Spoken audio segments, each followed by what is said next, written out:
Hey everyone, today I'm going to show you how to open and analyze PDF files with Microsoft Copilot. Without any further ado, let's get started. First, you'll want to navigate to Microsoft Copilot in your web browser.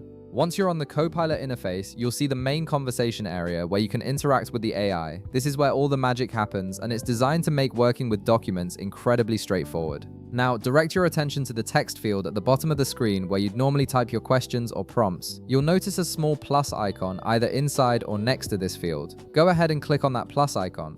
This button is your gateway to uploading various types of files, including PDFs, images, and other documents that you want Copilot to help you analyze. After clicking the plus icon, a menu will appear with different upload options. Look for and click on the option that says Upload Images and Files. This feature is what makes Copilot so powerful for document analysis, as it allows the AI to actually read and understand the content of your files rather than just having you describe them manually. A file browser window will now pop up on your screen, showing your computer's folders and files. Navigate through your folders to locate the PDF file you want to analyze. Once you've found it, simply double-click on the file. This will automatically upload it to Copilot and attach it to your conversation. You might see a brief loading indicator as the file uploads, which is completely normal, especially if you're working with a larger PDF document.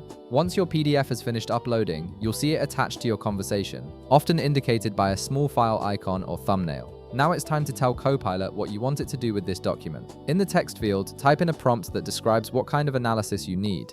For example, you could enter something like analyze this PDF or summarize the key points in this document, or even something more specific like extract all the data tables from this PDF. The more specific your prompt, the more targeted Copilot's response will be. After typing your prompt, go ahead and send it by clicking the send button or pressing enter on your keyboard. Now you'll need to wait a moment while Copilot processes your PDF and generates its response. The AI is actually reading through your document, understanding its structure and content, and preparing a comprehensive analysis based on what you asked for. This usually takes just several seconds, but it might take a bit longer if your PDF is particularly large or complex, so just be patient during this step. And that's it. Microsoft Copilot will display its analysis right in the conversation window, giving you insights, summaries, or whatever specific information you requested from your PDF. If this video helped you out, be sure to leave a like, subscribe, and I'll see you in the next one.